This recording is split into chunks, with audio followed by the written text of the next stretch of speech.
Well, welcome everyone. Can you hear me okay? Good afternoon. I knew that doing this session, the last session of the day, I'd be talking to the real diehards here today.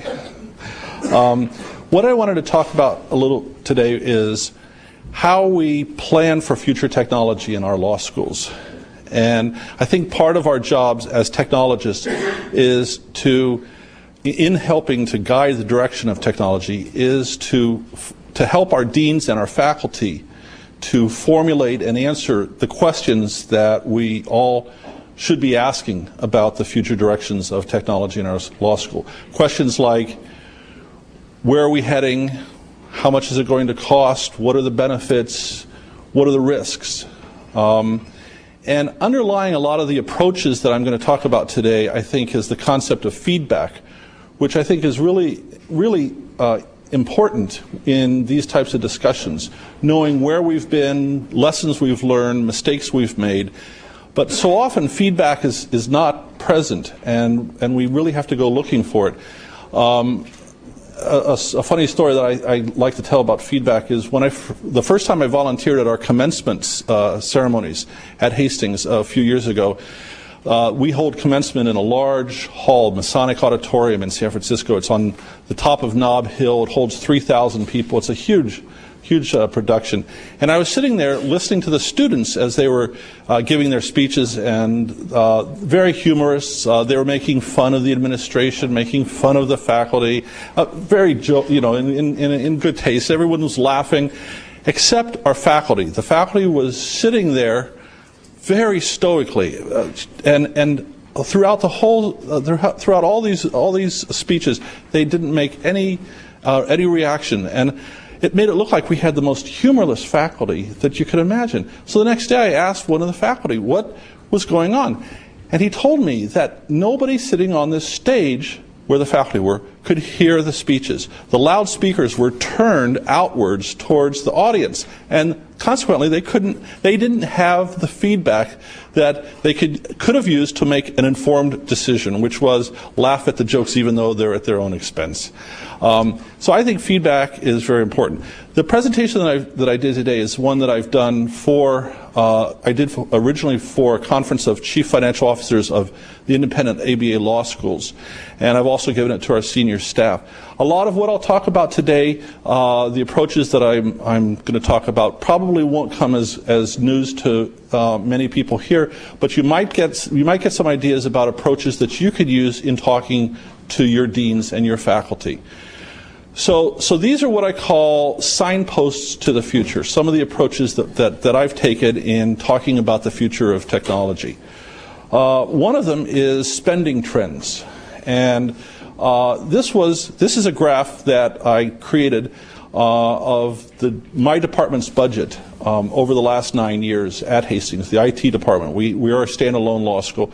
And this is the budget that I've had for the last 9 years. Now, interestingly, trying to put this together, it was very difficult because our financial system reallocates all of the capital expenditures. So it was very difficult to actually go back and reconstruct this. And during the process, I asked our chief financial officer, do you think that IT spending has leveled off or is continuing to increase? And he said, interestingly, I think it's leveled off. Well, after I put the graph together, he was quite shocked. And he was even more shocked when I showed him this graph where I actually put together some trend lines and said, here are some trend lines showing where I think spending is going to be in the next few years. Of course, he asked me to try and make sure that the logarithmic trend line is the one that I follow rather than the linear trend line. The next question, of course, is what have we done with all that spending? And the answer that I have when someone asks, when one of the deans or one of the faculty asks that, is I pull out this. This is a network map. It's a Visio map that I did. And they love it. They love this because it graphically shows what we have. And none of this was there 10 years ago. Each of these icons is a server, and I list the functions of that server next to the name. We have a lot of fun naming our servers on campus. So each of these servers is named and it tells its functions. And this is a great tool to use to let people know what you are doing, because it's kind of mysterious, that IT thing. And then I tell people, well, you know, none of this was there 10 years ago. So that, of course, leads to the next question. Well, are we better off than we were 10 years ago? And another approach I like to take to answering those kind of questions are usage trends. For example, every year, as the first year students come in, I do a survey of their computer experience, whether they have computers, and the trends are quite noticeable. For example, this year, what we're seeing is that more students are coming with notebooks. Fewer students are coming with desktop computers. And I thought that was a very interesting. We don't have a computer requirement. And even though we don't, 96% of our students have either a notebook or a desktop computer. 73% have notebook computers as they're coming into the first year. The other noticeable thing is the whole discussion about Macintosh just has died out. Only 3% of the students coming in this last fall had a Mac notebook, and that was down from 10% the year before. And finally, internet access at home, 87%. We don't offer internet access to the students, and part of the reason is because so many of them are coming with internet access. Some other trends that we've noticed: the notebook usage. Not only are they coming with notebooks, many students, 73%, but we notice that the usage is incredible. It's become a phenomenon. In our classrooms, roughly 50% of the students are using notebooks in class to take notes. And this has been a big increase over the last couple of years. Now, this may be tied to another phenomenon, which is that we now are in our 6th year. We just finished our 6th year of offering students the option of taking computer exams. This last semester, 47% of the students took all of their exams on computer. So you've got this group you've got almost 50% who are using computers in class, 50% who are using computers for their exams. Is it the same group of people? Probably. Are those two trends feeding each other? I don't know, but my suspicion is that they are. When we look at the computer exam trend, one of the things that people ask me all the time is, when are we going to get to the opposite point of where we started 6 years ago? 6 years ago, we started at 20%, 80%. And we've been increasing every year, you can see. So I did another trend line, and this is what I call the flip-flop point. When we get to the point where 80% of the students are using computers for their exams, that's what I call the flip-flop point. If this graph is correct and is correctly predicting that point, then sometime in the academic year 2003, we will be at that point. Now, this has a lot of implications, because the administrative overhead for offering computer exams is a couple orders of magnitude more than written exams. So that's something that we're going to have to think about how we're going to do. Another question that gets asked a lot is there any difference between students who use computers, their grades, and students who are writing? I get this asked a lot, and there seems to be a common myth among students that the computer users are getting better grades. But I took all of the grades for our fall semester. We had 3,000 exams, and it was exactly the same, the median and the mode, between those two groups, a solid B.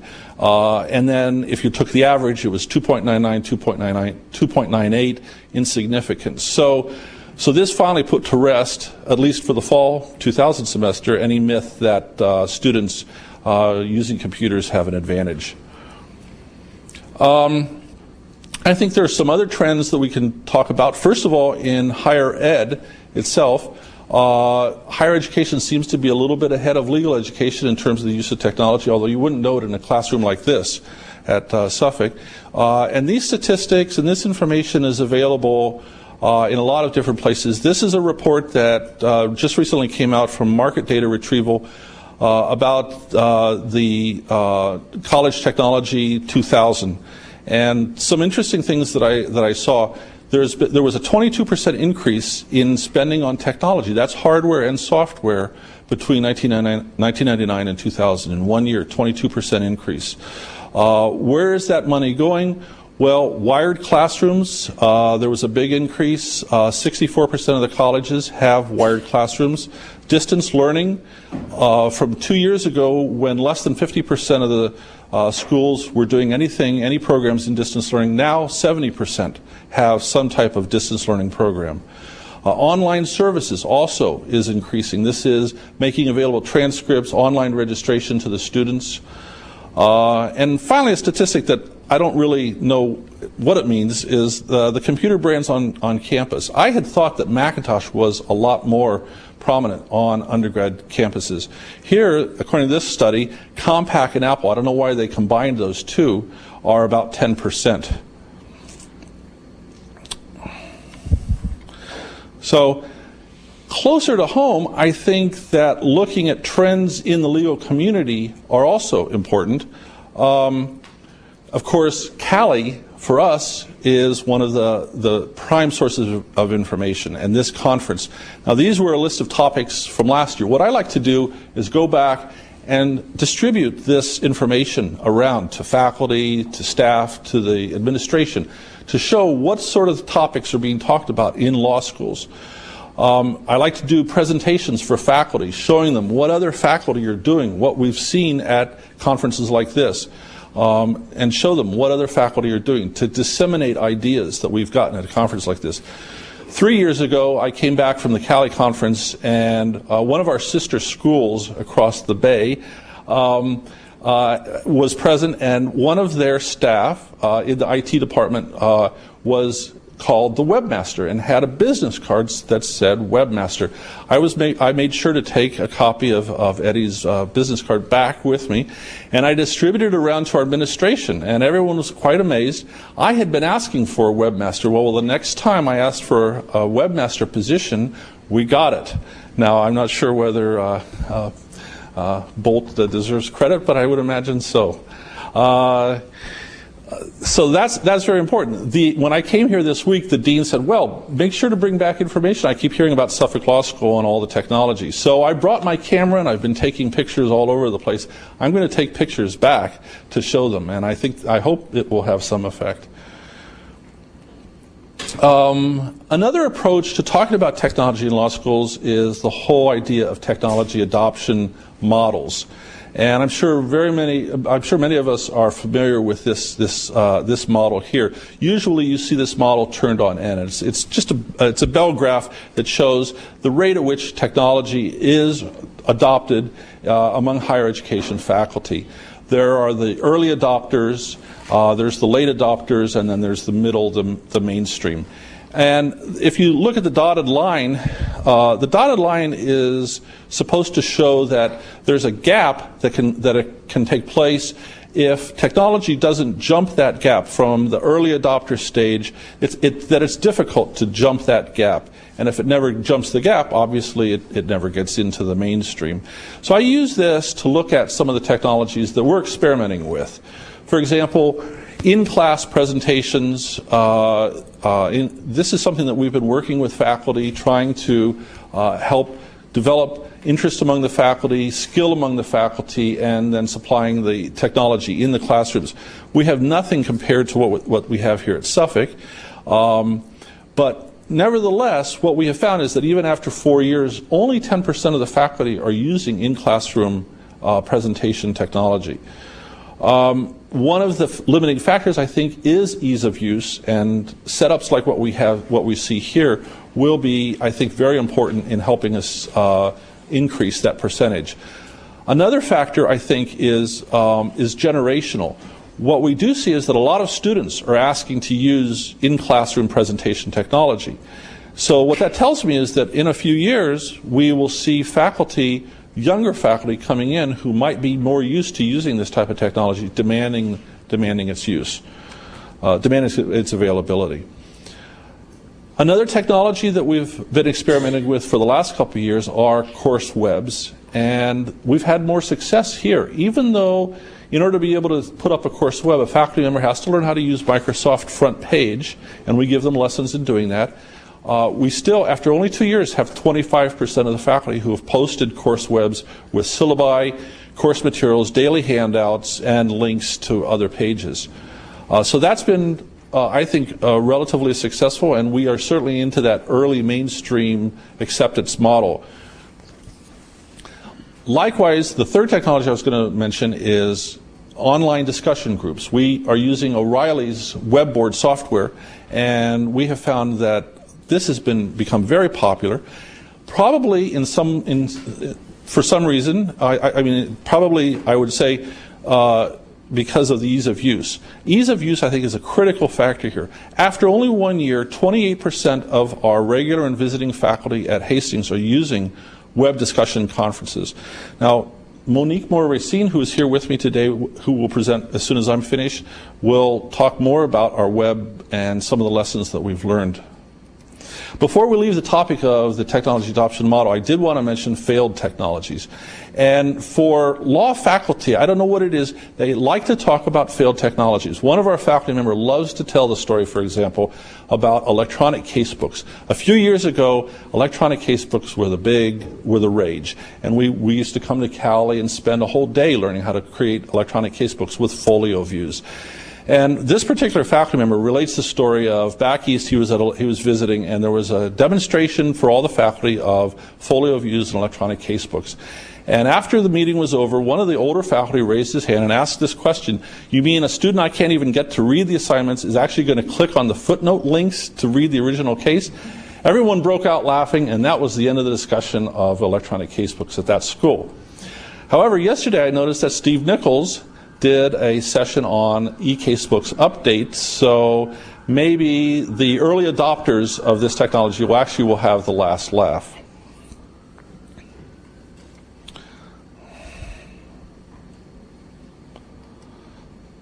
Okay. Another approach I like to talk about is reviewing past predictions. And this is often very fun.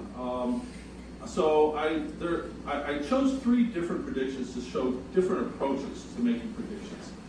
This was a study that was done in 1993 on the impact of information technology in the judicial system in California. And this prediction was that by the year 2000, virtually every California trial and appellate courtroom would be wired for computer-aided transcription. Well, last year, 2000, I was a juror on a 3-month case, a very complex case, and I was in the brand new Superior Court building in San Francisco. And I was in the one courtroom out of 20 that was designated the computer-aided transcription courtroom. And they had computer-aided transcription, but the only person who had it was the judge. The attorneys weren't wired in. So here's a case of an early adoption technology that this group said is going to make it into the mainstream, and it's going to be 100% projected into the mainstream. So I think when making predictions, we have to be careful about taking early adoption technology and projecting it. Here's a less risky prediction. This was Justice Ginsburg a couple of years ago, who was saying basically that computers, the internet, and fast access had created or was going to create opportunities for faculty to integrate computers into their scholarship and their teaching. Now, I don't know if this is so much a prediction, although a couple of years ago might have been more so than today, but I think what we see here is somebody taking technologies that are already in that mainstream and kind of combining them into making a prediction. Finally, another prediction to look at is the University of Dayton study that was done in conjunction with Mead Data, who at that time in 1984 owned LexisNexis. And if anyone remembers this study, it was a very elaborate study all about the future of technology in law schools. And they had 10 or 15 different separate predictions, some of which you probably could look at and say, yes, those have come true. They're pretty generalized. But, and there's another screen of this, what's missing here? What's missing is the World Wide Web. There was no discussion in that study in 1994 of the World Wide Web. Now, we had seen the World Wide Web 2 years ago. previous to that at the CALI conference. So it wasn't that the web had not happened, but it was still in that early adoption stage. So this prediction here totally ignored the technology that was at the early adoption stage, as opposed to that first study, which kind of projected something onto the future.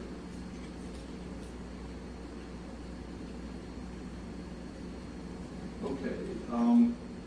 So when we're talking about early adoption technologies, I think it's important to be aware of what they are, what I call leading edge technologies. Because as Chris Ertel said on Thursday at the plenary, in order to plan for the future, you have to have in mind what different scenarios are. So I think we need to show what leading edge technologies there are to our deans, to our faculty. So I have a few here that I wanted to show. I think wireless, of course, has a lot of promise, and everybody seems to be talking about wireless today. After what we saw that Mitch Davis brought from Stanford with the Palm Pilot and some of the applications that they're actually pushing down to the Palm Pilot, it even makes it more intriguing.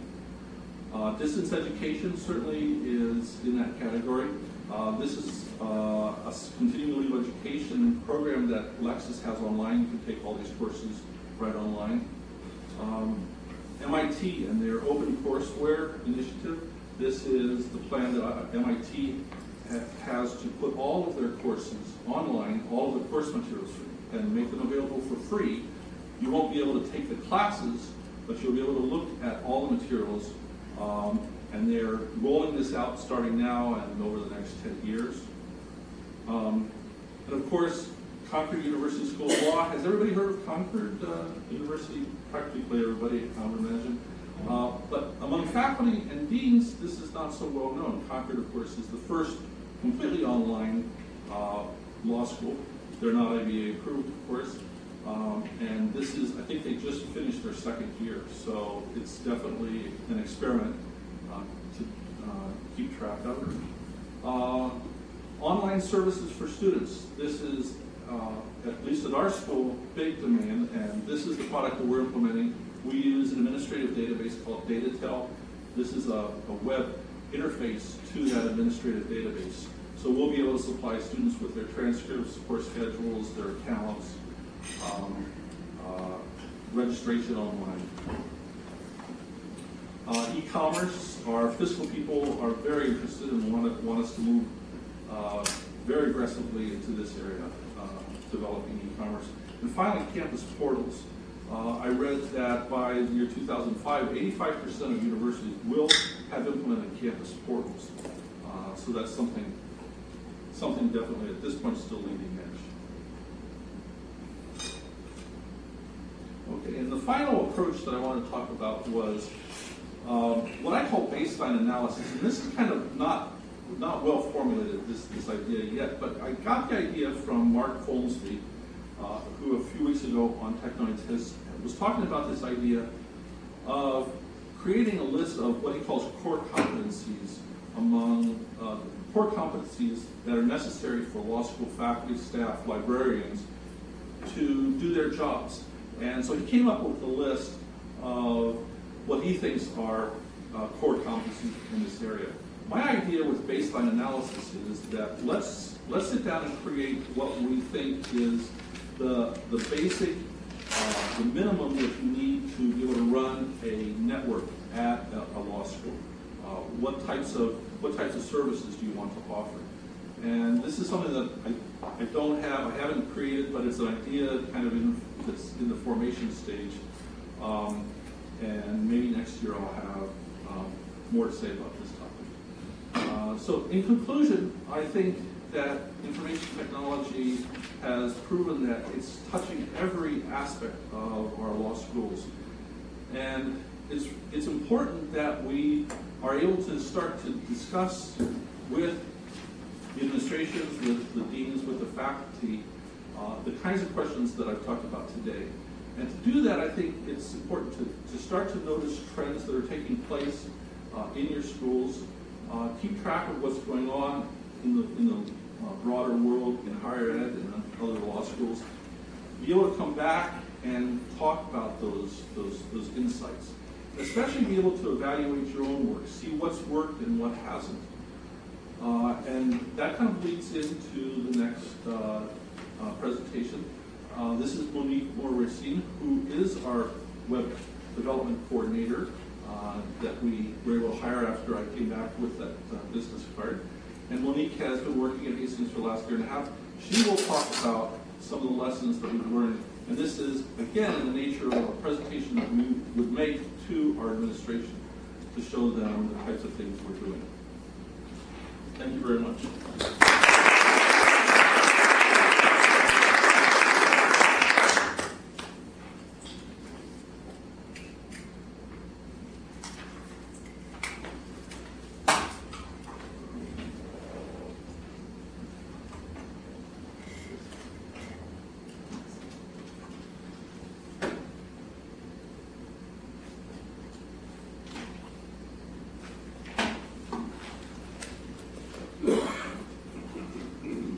Can you hear me?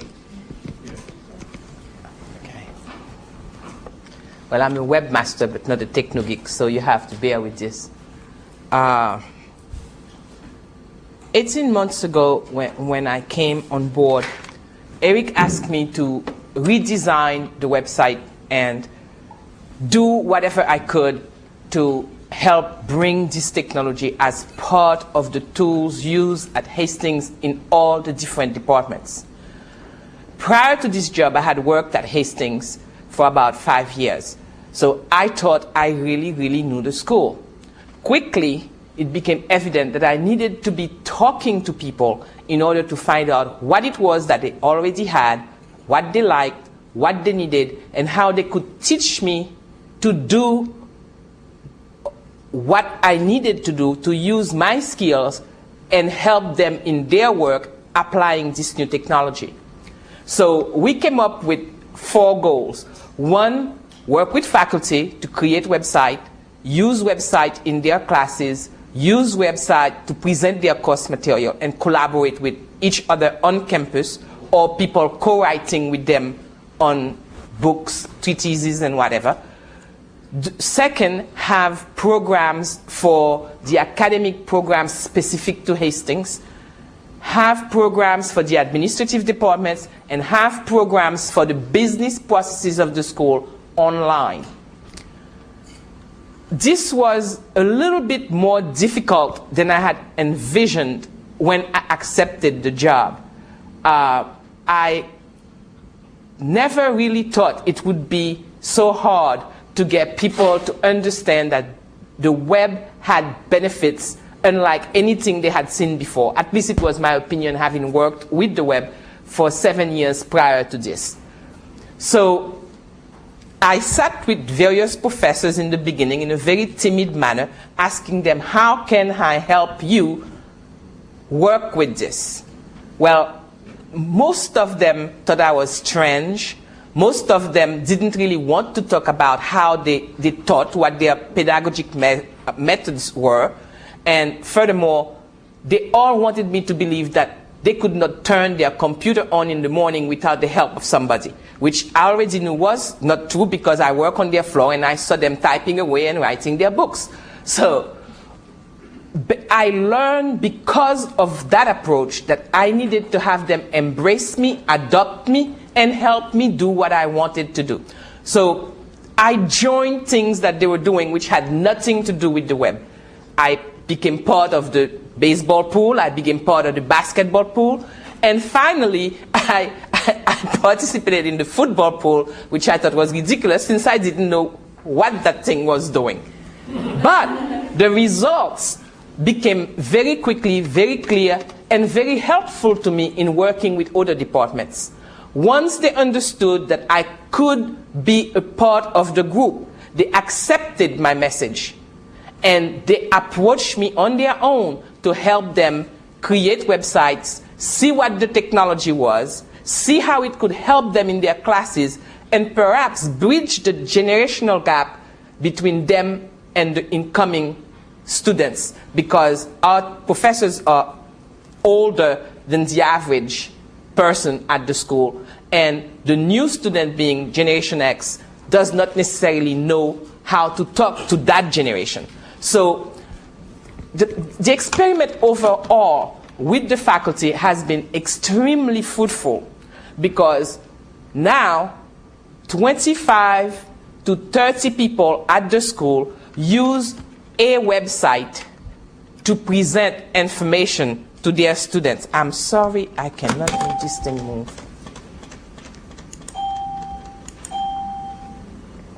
Eric. So there we go. Basically, I'm going to skip to the slides because they're all going to be on CALI. I'm just going to tell you how we did the process, because I want to tell you about what I learned and perhaps how that can help you in doing your websites with the faculty, the administration, and so forth and so on. They asked questions. They started small web ventures. They even learned how to use templates that we created in front page to create their own websites. Then some of them went so far as to want to publish it directly to the server on their own. And they've been very, very successful at creating their own type of material to suit the delivery of their own course content on the web. Visiting professors have also participated in the project and have been helpful to us, because some of them had websites on servers at their school, and they just showed us how to use their technology to help them and perhaps improve on what we were doing with the same thing at Hastings. Eventually, after 18 months, we had 25 Hastings full-time faculty websites and 5 visitor faculty websites. 3 of the visitors had never had a website before, and they started one, completed it, used it in their classroom to allow students to read the material on a screen from the professor's laptop, be able to save it onto the student laptop, because, or student, whatever student computer was, because it was either available during class or after class online on our internet. The second technology associated with faculty website was a homegrown conferencing system that we developed using O'Reilly Webboard 4. It gave the professor the ability to have discussions with the students live or in a synchronous manner, or it also gave the student the ability to ask a question once and be an interpreter for other timid students in the class. Because what happens is sometimes students don't want to ask a question because they think somebody else is going to ask it. Bingo. One person asks the question, the professor answers the question online, and a student registered in that particular class can read it at their convenience whenever they want, wherever they are. One professor did that at first and was very aggressive with it, and soon enough, at the end of 2001 spring, we had 28 different types of web conferences managed by faculty, supervised by faculty, loaded by faculty, and used to do course presentation, course discussion, simulated environment practices for negotiation and mediation, and in one instance, the professor decided to give his exam to the conference board, and it worked. Now, is that successful? I think it is, because when I started, we had one faculty website. To have 35% of the faculty adopting this system within 18 months, I believe is successful. Did I make mistakes? Well, I think I did have plenty of mistakes. The most apparent one to me was the fact that it took me so long to get to that 35%. I basically felt that within 6 months of having the job, all of the members of the faculty would have had a website. Can I improve on the speed at which faculty adopts technology and adopts Having a website, I'm not sure I can do that. Could I try? I'm going to. That's my goal for next year. Have a lot of people signed on to adopt the process? Not really. Only 15 people have said, yes, we're going to work with you over the summer to be ready for next year. Will they show up? I don't know. But I think it gives me a good milestone to be a better web director or web coordinator in the years to come. Now, the second goal was to do things for departments that present services to the student. I think that one was successful because now we can do a full application for admissions online. We can have firms, businesses, and a host of employers submit job descriptions and application for job requests to the Career Services Department online. The students can participate in OCI with their application, with their resumes being submitted online to the Career Services Department. And most importantly, the Career Services Department is also using the web conferences system to have discussions with students who, at the end of May, prior to taking the bar exam, had still not had one interview for a job for the fall of the coming year. And within a week of installing that, they had 37 questions asked of the Career Services Department, which was spectacular because the Career Services Department had told us before starting the web conferencing project that at the beginning of March, students had stopped coming to ask for help altogether. So I guess the success in that endeavor is the ability for the student to communicate with a department providing a fairly extremely needed service, and to ask that help without having to show up seems to show up in the department seems to be interesting for our students at Hastings. Does that have a significance? I'm not sure for if it does for other people, but I realize that for us it was very helpful. The other department providing a student service that used the web was D.I.R.T.I, Disability Resource Program. They provided a lot of information to the student through their website, and we also use much larger characters that we would have used in the other departments because a lot of the students may be hearing impaired, so they need to be able to read this in a format that they are accustomed to their DDT, and the student that's blind or visually impaired needs to be able to read this to the devices that translate the characters to their screen or to their reading device. And with Disability Resource Service, we were able to provide that to the students. Where are we going with this? We have plans to expand services to the departments that provide service to the students, but we can only do that if they come and work with us and ask us to help them make their services better. If we can do that, we will. But we need their participation. So the question I ask myself every day at the end of the day is, how can I be better, and what am I learning that's helping me do my work better at the end of every day?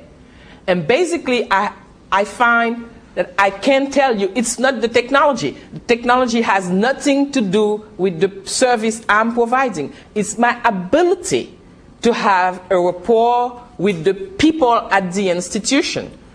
And that may not be shocking to you, but to me it was a great shock that in the end, it wasn't all the glitzes of the web. It wasn't the ease of working with certain materials because they're presented online. It was the ability to talk to each individual in the school, whether they're the janitor, the dean, the oldest faculty member, or the younger student to share experience, get them excited about what I do, become excited about what they do. And basically, it's kind of simple. If you stay connected to the people, the technology will follow that curve and will follow you to help the people adopt what it is you want them to look at. And that's my entire presentation. It is that simple.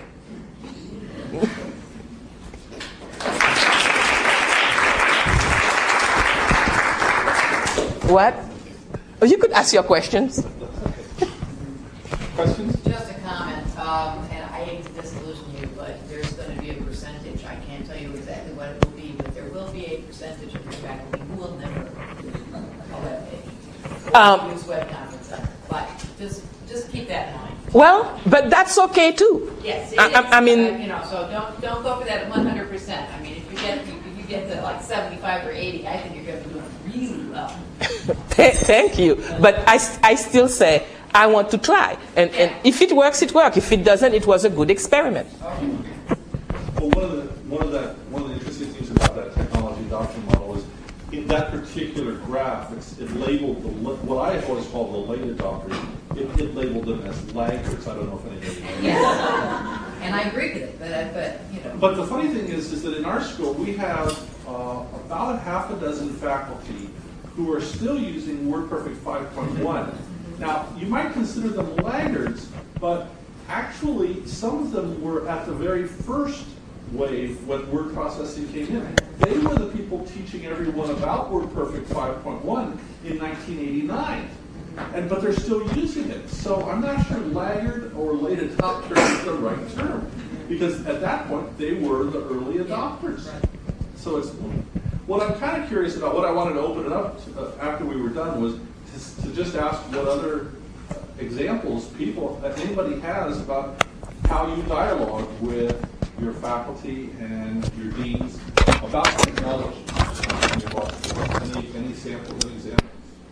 Patricia. Well, I was just going to say that, when I sat in on Pablo and Mitch's presentation on being a CIO, and they were saying to be effective, you really have to understand your school. They kept emphasizing that and understand the planning of your school. And it's very difficult to get people to the table to discuss that. I think that there's a lot of, at least at my school, I don't think I'm the only director who would like to know a little bit more what the vision for the school is. And part of it is we have a relatively new dean, but it's just, I don't know how that is at other schools, but I think that that's really, that's important to all of this. Let me just follow up and ask a question. Have you ever put together a presentation like after coming back from CALI and saying, here's what other schools are doing? Well, no. My predecessor didn't, and this is the, first CALI conference since everything went through with me, and yes, I intend to do something. I'll go back. Well, talking about CALI, last year I attended one presentation that I thought for me was the most important and the best, but that was because of what I was looking for. And it talked about going beyond brochure wear. Now, prior to coming to the conference, I had been looking at other sites so I could redefine ours. And it's true. A lot of law school sites are brochure wear. You find out about admissions, about the Alumni Association, perhaps a little bit about career services, and nothing else. And it's repeated over and over. They make it extremely elaborate, as if the only function of the law school was to admit students into the law school. Well, hell, what are they going to do after they get there? Are you going to use this technology? Or is it going to disappear? Or is this the only thing that they do at your school, admit people? Well, our school already had a small endeavor of having each department of the school represented on the web. Well, when we started this process, Eric and I talked about it, and I said, well, I feel that we should have a web committee. In one way, it was an extremely good idea. Is that in another way, it was a tacky idea. But the benefit for our website is that the school is truly represented in a functional manner. It is not the catalog, or parts of it are a catalog, but the entire thing is not a catalog. You can do your admission process online. You can do your financial aid process online. But you can also get your class material online. You can access the library from the website. You can visit our board of directors on the website. And the alumni is not just a catalog of what we offer. People can send us things by pushing the submit button.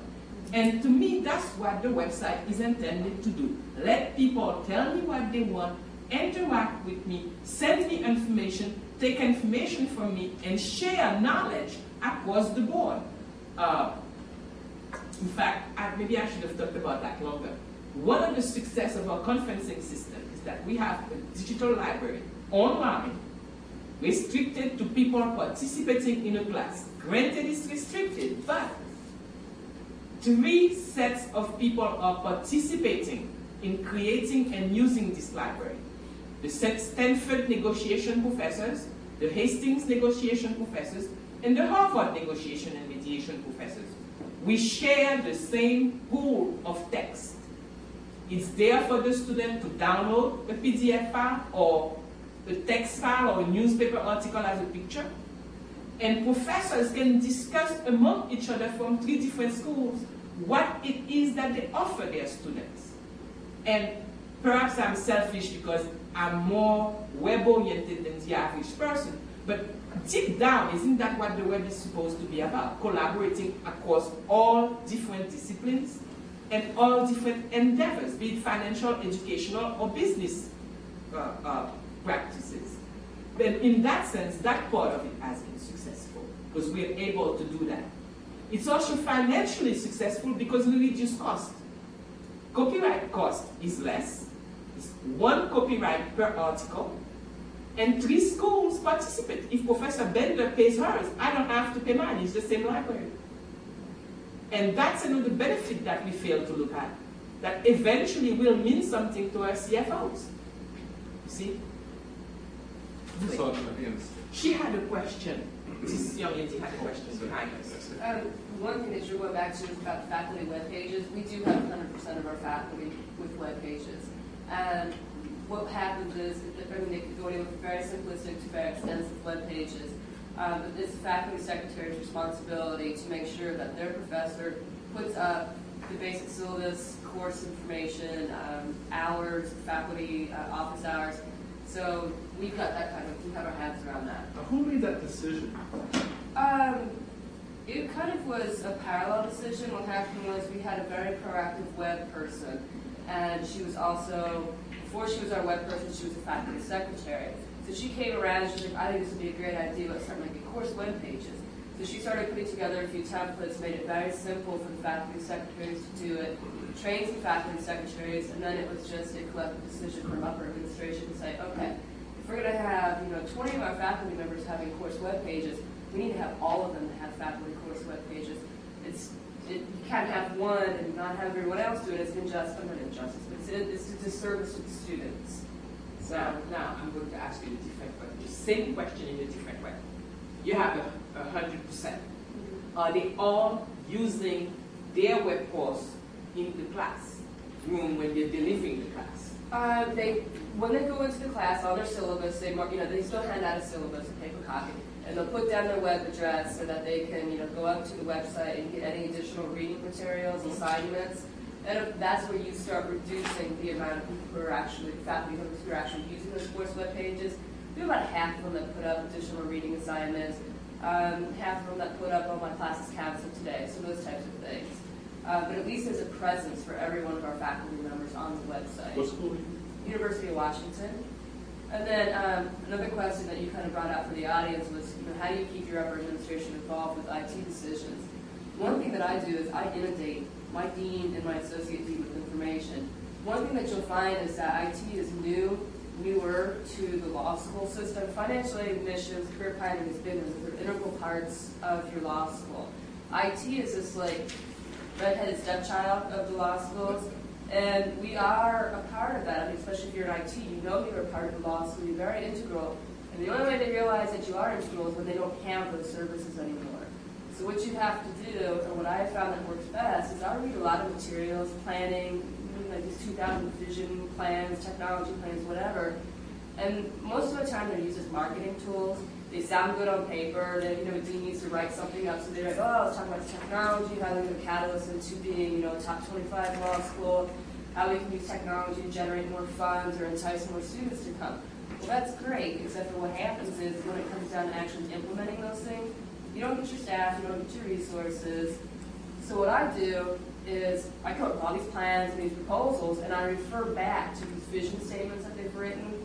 I have one-on-one meetings with them. I say, you remember when you wrote this? Well, and that's always worked for me. If you use what they've written, if you use what they've talked about and incorporate that into your planning, it's been successful for me. But I'm in Seattle as well, so I mean, we have to stay on the leading edge because of just the nature of our location. But I was also at the University of Dayton for 4 years, and that's the approach that I used there, and it was very effective. Well, the extra benefit for me is not so much that somebody is doing the website for the faculty member. My approach is slightly different. I want the faculty member to do his own website. First of all, we don't have that many secretaries at our school. For faculty support is 4 people for 200 some, faculty overall, adjuncts, part-time, proctors, teachers. My goal was they will do their website. I will show them, get them enthusiastic about it so that when they finished with it, it's a proud product that they have created. Then they can take it to their classroom and like we project it like this. The student can use what's already online and expand on the notes. I want it to be called part of what they do as the tool to teach and the tool for the student to learn. And in that sense, that's why I say my approach was very successful for us at Hastings because it enabled me to do that. The 28 faculty members have all done their own website, not the secretary, they've done it. So I don't know if we can access the web from here, but if we could, I will show you. The syllabus is live. Like next week, Monday, we're going to cover this material, this number of pages. Here are the sites to those cases. And the student can go right there online on their computer, whether it's a desktop or laptop, and take the class and participate in the discussion. Well, no, I think one of your hardest things with the faculty is that you've got to find what motivates them. Everyone's motivated a little bit differently. Newer faculty members, this is something they're used to. They see it as part of what they should be doing. Whether faculty members are motivated intrinsically through money, through self-gratification, through peer pressure, because the other faculty member beside them is doing that. You have to be very in tune with what motivates your individual faculty members, and kind of what you have done is go out and talk to everybody so you can find what motivates them and you can play on that to get them to do something that if you take a general blanket approach to all your faculty, it won't work. So There was somebody else who had something to say about an approach. Well, the more I thought about it, mine is hardly representative. We're starting a brand new law school. It makes it very, very easy. I met with my dean before we even hired any faculty, and What school is this? this is out in the University of Law in Ann Arbor, and I convinced him. First of all, we don't put out any paper memos. Everything goes through email, and faculty will have to learn how to use email. They want to know when the next faculty meeting is or whatever. He agreed with that. And I also told him everyone needs to have a web page. It won't be optional. It will be mandatory. You were telling your dean this? And what is your position in the law school? I'm the director of the library, director of information technology. So you have a direct line to the dean. I report directly to him. That's pretty good. I meet with him once a week, and that's been very, very helpful. So he gives you a lot of autonomy in what you want to do, and really seems to respect the decisions that you made. And we set up, alluding to Monique's position on the faculty doing the website, we set up all the websites as databases, and so it's very easy for them to go in and make their own changes when they want to. I mean, if they know Word, they can do this, and So we made it as easy for them as possible, and that's worked real well. Now we're having a faculty retreat this fall, and one day of the retreat is a technology conference. We've got Peter Martin coming in, we've got David Shopkin from American University in DC coming in, and they use the web and they use network strategies in their classroom as part of their basic pedagogy, and they do that in numerous classes. So they're going to come in and show our faculty exactly what's possible with using technology in the classroom, because oftentimes it's just a simple matter of faculty don't know what's out there, what they can do. And some faculty will say, well, I teach torts. Torts, you don't need to have an electronic presence for torts.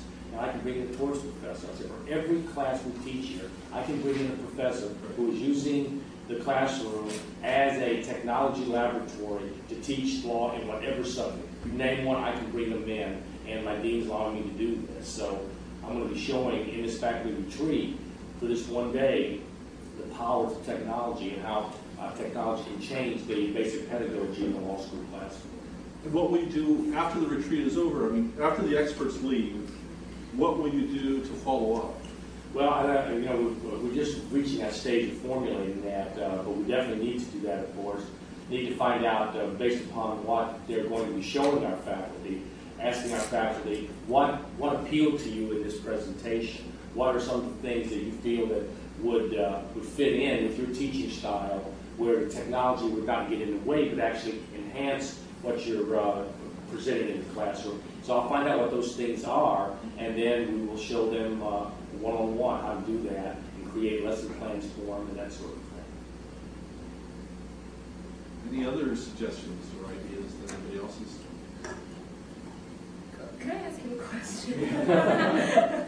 What's your staff, your IT staff, going to be? For how many? I don't know how many faculty or students you have. So can you give me some numbers? Well, right now I have myself, I have an information technology coordinator, a network administrator, application support specialist, and we're getting ready to hire a web administrator, web person. They'll all report to me. And so technology will be in the library? Yes. And when I designed the library, and when I designed it, I designed everything kind of in clusters. And my office and all of the technology people that I have on my staff, and the 2 computer labs, the server room, everything is in one area of the library, and I designed it that way. So we're all very close to one another and can interact very easily. How many faculty, staff, and students do you have? Right now we have 9 faculty, and we'll have 9 more coming in the fall, so we'll have 18, and we'll have, after the second class, we'll have about 150 students. Well, again, that's my ability to get to the dean very early in the process. And there weren't a lot of old habits to break. Presented things brand new to him, and he was just kind of going for it. Please. Bransky from Catholic University was prior to Catholic University before that. Well, as someone from an old established Catholic institution, well, Jesuit institution, that's not the same thing. Very different picture, and I think my perspective is based on the fact that I was involved with the website up until a year or so ago. I'm in the library, but I was the person who was pushing hard to get the school on the web and get a decent looking website. We had to work within the university framework for a period of time, so there was, we didn't have a lot of autonomy. I was on the university's web committee. We tried to be good soldiers and follow along with what the university was doing, but it wasn't very good, and we weren't very happy with it, so there was a lot of agitation to move out to our own server, and eventually we went that way.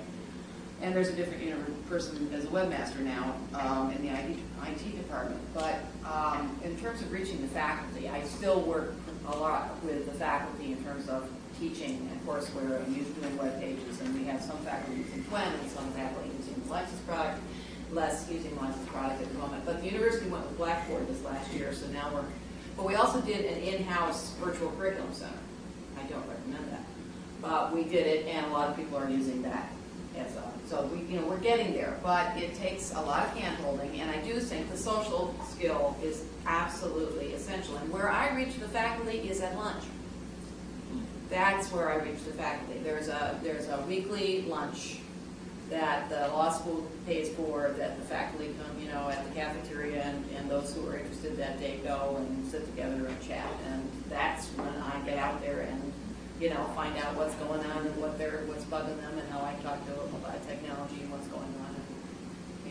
And that's what you got to do. You really have to find them, in those kinds of environments and get the word across. In my opinion, that's what works. You know what else is helpful? You have to find the chattiest member of the faculty. Yes. Now, in our case, else spread the word. In our case, it was a woman, and no disrespect, but she's very good at chatting. In 5 minutes, she will tell you her life history of the past 59 years. It's great, but sometimes it gets to be a bit much. And I said, oh, okay. How if I convince her to do a website? Well, I convinced her to do a website. She does it beautifully. She teaches all her classes from it. She publishes it herself. I don't really have to handhold. And then guess what? She shames her colleagues into having websites. And then it makes the social part of my life very easy. All I have to do is respond to them when they say, how come you helped her and you didn't help me? I said, oh, all you had to do was ask. Now I'm all yours. Fire away. And that works. It does work. What was the concept? Who used the concept seed crystal? One of the plenary speakers talked about a seed crystal. That's good. It really makes a huge difference. If you got to identify the right couple of catalyst people, you're absolutely right. That's just key. Well, we're out of time. Thank you, everybody, for coming. You got the D.I.R.T.I badge.